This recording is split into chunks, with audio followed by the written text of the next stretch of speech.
जज साहब देश की विरासत को बचाने के लिए मुंबई के चोर बाजार पहुंचे जा रही है। ये पीतल की जो दुर्लभ वस्तुएं आप देख रहे हैं, लोगों ने क्या किया कि इसको किलो के भाव बेच के इसको गलवा दिया, पूरा नष्ट हो गई है। हमारी विरासत थी, आज नई पीढ़ी को दिखाने के लिए हमारे पास पुरानी वस्तुएं नहीं है। ये अफसोस है जस्टिस अनिल वर्मा साहब को। इस दर्द को वो दिल से महसूस करते हैं और अब वो अपनी विरासत को बचाने के लिए तन मन और धन से जुट गए हैं। जस्टिस अनिल वर्मा इंदौर में मध्य प्रदेश हाई कोर्ट के जज हैं। इस वक्त वो देश की विरासत के सामान इकट्ठा करते हुए देखे जा सकते हैं। दरअसल ये इलाका पुरानी चीज़ों की बिक्री के लिए जाना जाता है, जिसका असली नाम तो अलग है, लेकिन पूरे देश में इस इलाके को चोर बाजार के नाम से जाना जाता है। आज आप खास तौर से जो है यहाँ की जो चोर मार्केट के नाम से मशहूर है, जी यहाँ आए पुरानी चीज़ों को देखने के लिए, तो क्या लगा आपको?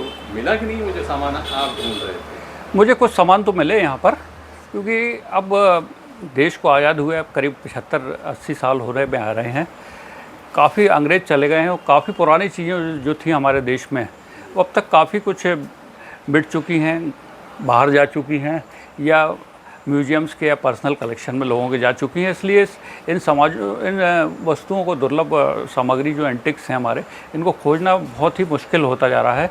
बॉम्बे में भी जैसे मैंने सुना था कि पहले चोर बाज़ार में बहुत बड़ा मार्केट होता था और बहुत दुकानें लगती थी और बहुत सामान, तो मुझे ये महसूस हुआ कि अब सामान यहाँ भी कम मिल पा रहा है और चीज़ें दिन पे दिन दुर्लभ होती जा रही हैं और उपलब्धता कम है, मांग बढ़ रही है। एंटिक्स के प्रति दुनिया भर में रुझान बढ़ रहा है, उसके कारण से अब यहाँ भी कम हो रहा है। फिर भी मुझे कुछ चीज़ें उपयोग की मिली। मैंने एक कैमरा लिया, एक पुराना टेलीफोन लिया 1920 के आसपास का, और कई ऐसी छोटी वस्तुएं ली हैं। एक सिगरेट केस है, लाइटर है, कुछ बैचेस हैं, ऐसी चीज़ें मिली मुझे। कुछ तो मिली हैं मेरे पर्सनल कलेक्शन में। ये खासकर ये अधिकतर वस्तुएं मैंने यहाँ पर चोर बाज़ार में मुग़ल आर्ट गैलरी है, वहाँ से ली है। ये बड़ी अच्छी दुकान है, इनके पास हर प्रकार की वैरायटी है, तो मुझे यहाँ से कई वस्तुएं मिल गई हैं। जस्टिस वर्मा एंटीक्स की सभी दुकानों पर गए, एक एक चीज़ों को बड़े गौर से देखते रहे।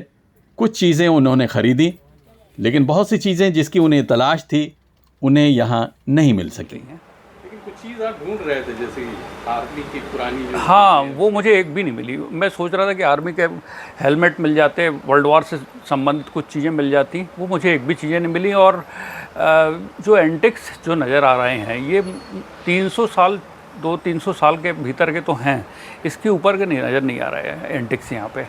तो वो एंटिक्स कहाँ चले गए? दुबई जा रहे हैं, देश के बाहर जा रहे हैं, कुछ समझ में नहीं आ रहा। जो मेरा पर्सनल कलेक्शन है उसमें आप आएंगे जब भी आप देखेंगे कि मेरे पर्सनल कलेक्शन में तो हज़ारों साल पुरानी चीज़ें मिलेंगी आपको। पाषाण युग के, ताम्र युग के भी हैं चीज़ें, और वो चीज़ें मुझे यहाँ कहीं नज़र नहीं आ रही हैं। ये कहना चाहिए कि मॉडर्न एंटिक्स हैं ये, लेकिन बहुत पुराने एंटिक्स को जो हज़ारों साल पुराने हैं वो मुझे यहाँ नज़र नहीं आ रहा है। कई बार छोटे शहरों में, छोटी जगह पे जहाँ खुदाई होती है, उत्खनन होता है, पुरानी सभ्यता है, वहाँ नज़र आ जाती हैं। सर, अगर पूछा जाए कि आपके खुद के पर्सनल जो कलेक्शन में क्या चीज़ ऐसी है जो लोग देखना चाहेंगे, जो बताना आप चाहेंगे, जिससे कि आपके पास है जो कहीं नहीं है? देखिए, एंटिक कलेक्शन 4 प्रकार का होता है। एक तो मेटल का होता है, जो आप देख रहे हैं, पीतल की, लोहे की वस्तुएं हैं, अनेक वस्तुएं हैं। और दूसरा होता है स्टोन का। मेरे पास स्टोन के भी काफ़ी, मेरे पास पीतल की काफ़ी पुरानी वस्तुएं हैं। और स्टोन का तो मैंने बताया कि पाषाण युग का है। पाषाण युग का मेरे पास चाकू है, करीबन उसकी लाखों साल पुरानी कह सकते हैं अपन। और ताम्र युग की कुल्हाड़ी के फल हैं मेरे पास, करीब 3500 साल पुराने हैं। और 2 एंटिक मैंने आपको बताया। तीसरा रहता है जैसे प्लास्टिक के आइटम या दीगर फैंसी आइटम्स हैं ये। और चौथा है पेपर एंटिक।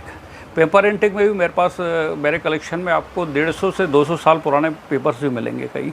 और यहाँ वो मुझे लगा कि पेपर एंटिक का यहाँ वर्क कम है, बहुत कम नज़र आया मुझे। ऐसी कोई चीज़ मिली नहीं, हो सकता अलग मार्केट हो उसका। तो ये शौक़ कहाँ से, कब से आपको लगा और कब से कलेक्शन करना शुरू किया? बचपन से तो मैं केवल डाक टिकट और सिक्के कलेक्ट करता था। फिर उसमें करेंसी जुड़ा, धीरे धीरे मेरा रुझान बढ़ता चला गया। तो फिर मैंने देखा कि ये जो विरासत है हमारे देश की, ये नष्ट होती जा रही है। कि पीतल की जो दुर्लभ वस्तुएं आप देख रहे हैं, लोगों ने क्या किया कि इसको किलो के भाव बेच के इसको गलवा दिया, पूरा नष्ट हो गई। हमारी विरासत थी। आज नई पीढ़ी को दिखाने के लिए हमारे पास पुरानी वस्तुएं नहीं हैं, इसलिए मैं एक खुद कलेक्ट कर रहा हूं और ख़ुद का मैं पर्सनल म्यूज़ियम तैयार कर रहा हूं, जहां मैं ये सब वस्तुएं रखूंगा। लेकिन मेरी लिमिट्स है, मैं बहुत महंगी चीज़ें ख़रीद नहीं सकता, इसलिए इंतज़ार करता हूं कि रीजनेबल रेट पे जब कोई चीज़ मिलती है तो मैं ले लेता हूँ। तो फिर ये कलेक्ट करके कहाँ रखेंगे आप? खासतौर से अभी तो इंदौर में है। अभी इंदौर में मेरा एक कमरे में मैंने बना रखा है, कुछ शो केसेस हैं, म्यूज़ियम मेरा पर्सनल है उसमें। और बाद में मैं भोपाल में एक बड़ी ज़मीन मैंने ली है, उसमें एक बड़ा हॉल बनाऊंगा और पर्सनल म्यूज़ियम एस्टेब्लिश करूंगा। देश में कई जगह आप देखेंगे कि पर्सनल म्यूज़ियम्स हैं, जैसे आपने निज़ाम साहब का देखा हुआ हैदराबाद में, कश्मीर पे है, हाजी साहब हैं उनका है, ऐसे कई लोगों ने किए हैं पर्सनल म्यूज़ियम। हमारे देश में तो ये कंसेप्ट थोड़ा कम है पर्सनल म्यूज़ियम्स का, लेकिन फ़ॉरेन में आप देखेंगे बहुत है ये, इसलिए आप देखेंगे कि यहाँ से बहुत सारी चीज़ें फॉरेनर भी ले जाते हैं। इस मार्केट को चोर बाजार के नाम से क्यों जाना जाता है, इसके बारे में मुगल आर्ट गैलरी नामक दुकान के मालिक अब्दुल रहमान ने ये जानकारी दी। इसी के साथ उन्होंने एंटीक्स के शौकीन लोगों से अपील की कि वो जब भी चाहें हमारी दुकान में आकर पुरानी चीज़ें देखकर उसका आनंद उठा सकते हैं।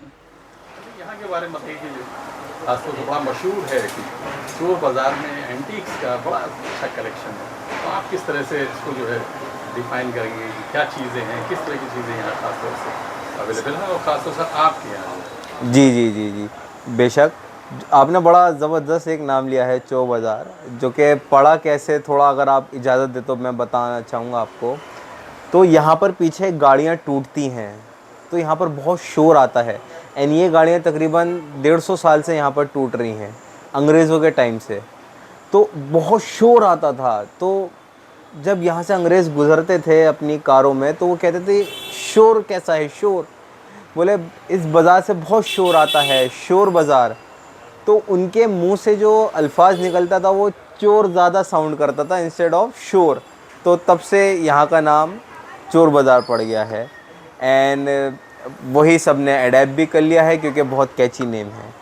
हमारे स्टोर की अगर आप बात करें तो हमारे पास आपको हर तरह के प्रोडक्ट्स मिलेंगे, जो मुगलिया दौर के हों, हमारे समाज के, हमारे धार्मिक, हमारे डेली यूज़ के लिए हों, अंग्रेज़ों के द्वारा लाए हुए हों या अंग्रेज़ों के इस्तेमाल हुए हुए हों, made in India, made in UK, made in UK, हर जगह का आपको सामान हमारी शॉप पर मिल जाएगा अवेलेबल।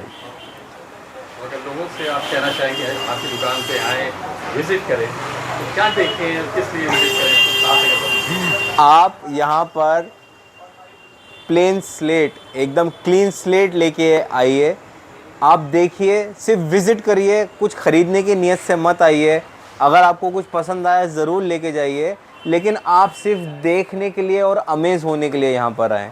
बिकॉज़ मैं आपको कहता हूँ, अगर यहाँ पर 100 दुकानें हैं तो उन 100 दुकानों में आपको सब कम्प्लीटली अलग अलग सामान देखने मिलेगा एंड आप जस्ट अमेज़्ड रह जाओगे। दरअसल जस्टिस अनिल वर्मा साहब अपने घर में एक म्यूज़ियम बना रहे हैं, जिसमें कुछ ऐसी ऐतिहासिक वस्तुएं हैं जिसे आपने कहीं नहीं देखा होगा। उसी म्यूज़ियम में रखने के लिए वो हर शहर में एंटीक्स की तलाश करते रहते हैं। जस्टिस वर्मा के साथ फिल्मी दुनिया की एक बड़ी हस्ती असरार अहमद साहब भी मौजूद थे, जो उन्हें इस इलाके की अलग अलग दुकानों में ले गए। Abid Naqvi, press 9 news, Mumbai.